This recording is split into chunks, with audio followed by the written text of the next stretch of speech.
Rain hammered against the kitchen window as I sat at the table, staring at my untouched coffee.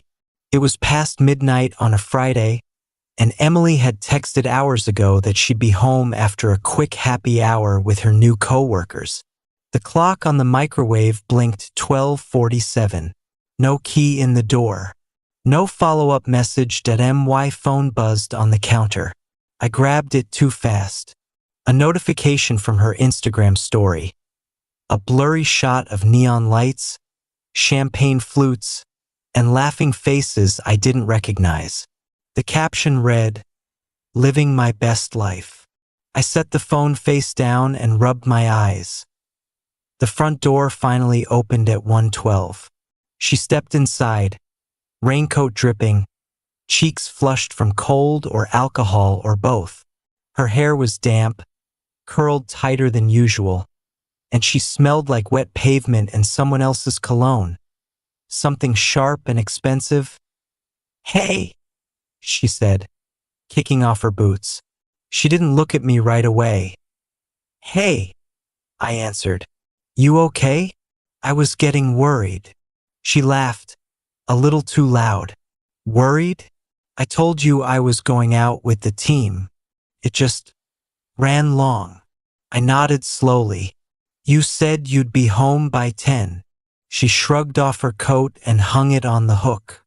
"Plans change, Alex. God, do we have to do this every time I go out?" I stood up, pushing the chair back. "I'm not doing anything. I just waited up because you said 10. She rolled her eyes and walked past me toward the bedroom. "I'm an adult. I don't need a curfew." The words stung more than I expected. We'd been together 4 years, living together for 2. I'd always been the one who remembered to text when plans shifted, who checked in if I was running late. It felt fair to expect the same. "I'm not giving you a curfew," I said quietly. "I just like knowing you're safe." She stopped in the hallway and turned. "And I like having a night where I'm not being monitored." Is that so terrible? Monitored. The word landed heavy. I'd never checked her phone, never demanded locations. I just asked questions when she came home hours later than planned, dressed for a nightclub instead of drinks at a pub. "Who were you with?" I asked. "People from work. New hires. Clients. You don't know them." I nodded again. "Okay." She stared at me for a second, waiting for more. Anger, maybe, or pleading. When nothing came, she huffed and disappeared into the bedroom. I stayed in the kitchen until the shower started running. Then I sat back down and listened to the rain. It wasn't the first time.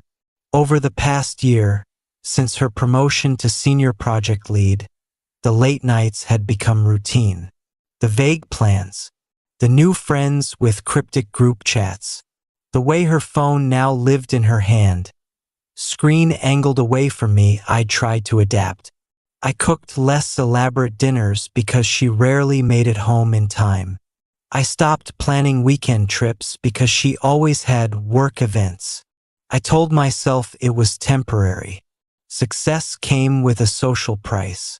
I could be patient, but patience has limits. The next morning, she was bright and apologetic over coffee. "I'm sorry I snapped last night. Work's been insane. The new campaign launch is killing me." I smiled and said it was fine, because that's what you do when you love someone.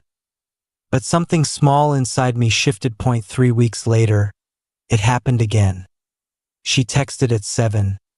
Running late, client dinner turned into drinks. "Home by midnight." I replied, "No worries. Be safe." Midnight came and went. 1 a.m. 2. At 2:30, the door opened. She stumbled in slightly, giggling at something on her phone.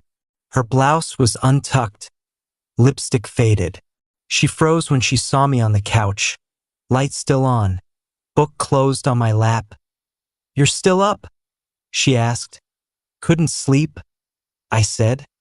She sighed and dropped her purse. Alex, come on. I had one drink too many with the team. It's not a crime. I didn't say it was. Then why the interrogation face? I stood up slowly. I'm not interrogating you. I'm just here. She crossed her arms. You're always just here. Waiting. Watching. It's exhausting. The room felt colder. I wait because I care. Maybe you should care a little less, she snapped. I'm 29. I don't need a babysitter. I took a breath. I'm not babysitting. I'm your partner. She laughed, sharp and bitter. Partner? Partners trust each other. Partners don't sit up all night timing how late the other person gets home. I looked at her, really looked. The woman I'd met in grad school, who used to text me from across campus just to say she missed me. The one who cried in my arms when her dad got sick. The one who said I made her feel safe. That woman wasn't standing in front of me. I do trust you, I said quietly. I just don't feel trusted back. She threw her hands up. This again. God, you're so needy sometimes. Needy. Another word that cut deeper than it should have. She walked to the bedroom. I'm going to bed. I have an early meeting. I stayed on the couch until dawn. The final night came on a cold Tuesday in November. She'd said she was grabbing dinner with Lauren and a few others after a late meeting. Home by 10, maybe 11:11 past. Midnight. 1:at1:20. My phone lit up with a text. Still out. Things got fun. Don't wait up. I stared at the message for a long time. Don't wait up. I set the phone down and walked to the window. Rain again. The streetlight reflected in puddles like broken glass. I went to the bedroom and opened the closet. My side was still organized, shirts hung by color, shoes in rows. Hers had spilled over, dresses and heels taking up more space than ever. I pulled out the large duffel bag I'd bought for a hiking trip we never took. Then I started packing. Not everything, just what was mine. Clothes, books, my grandfather's watch, the external hard drive with my photos and writing, my gaming headset, the cast iron skillet I'd seasoned myself. I worked in silence. No music, no rushing. Every item placed with care. By 3 a.m., 3 bags and 2 boxes sat by the door. I took a post-it note from the kitchen drawer and wrote, "Gone for good." No explanation required. I stuck it to the fridge. Right at eye level. At T4:15, I called my sister Jenna. "Hey," I whispered when she answered, voice thick with sleep. "I need a place to crash for a few days." She didn't ask questions. Doors unlocked. Couch is yours. I loaded the car in the dark, rain soaking my hoodie. When the last box was in, I stood in the empty living room for a moment. 4 years of memories lived here. Movie nights on that couch, cooking together on Sundays. Falling asleep to her breathing beside me, I turned off the lights and locked the door behind me. The new apartment was a 1-bedroom above a quiet bakery, 15 minutes across town. Jenna helped me carry boxes up the narrow stairs at dawn. "You sure you don't want to talk about it?" she asked as we set the last one down. I shook my head. "Not yet." She hugged me and left. I unpacked slowly over the next days. Books on a small shelf. Clothes in a smaller closet. The skillet on a tiny stove. My phone stayed silent at first. Then, on the 3rd day, the calls began. Unknown numbers. Voicemails I didn't listen to. Texts from Lauren. "What did you do? Emily is destroyed. Call her." I blocked the number. A week later, an email. Subject: "We need to talk, Alex. You can't just disappear like this. We share a lease.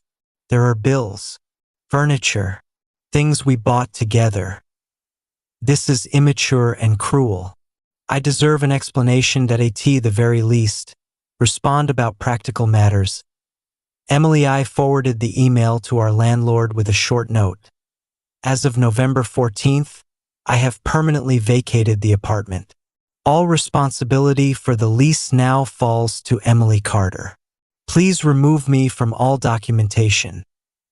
Attached, signed letter of relinquishment that I logged out of the shared bill accounts. Changed passwords on everything we'd ever linked. Her reply came fast. You can't do this.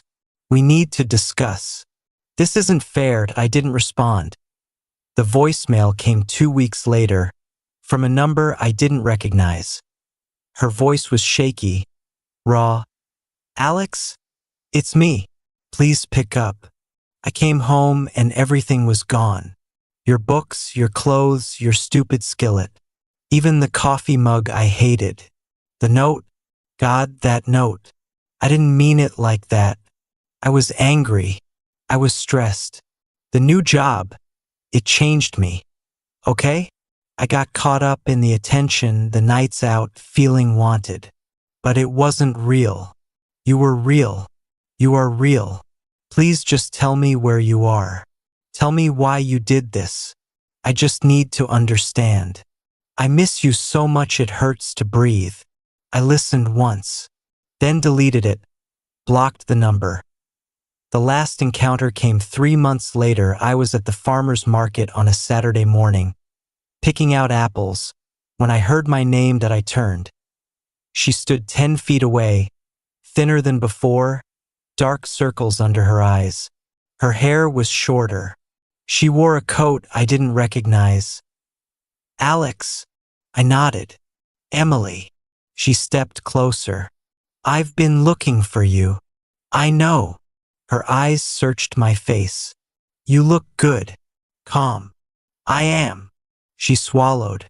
I didn't expect that. I waited. I was awful, she said quietly. I know that now. I took you for granted. I thought you'd always be there, no matter how I acted. I said things I didn't mean. I wanted freedom, but I didn't want to lose you. I shifted the bag of apples to my other hand. You didn't lose me, I said. You told me the rules. I followed them. Her face crumpled. It wasn't supposed to be like that. It was just an argument.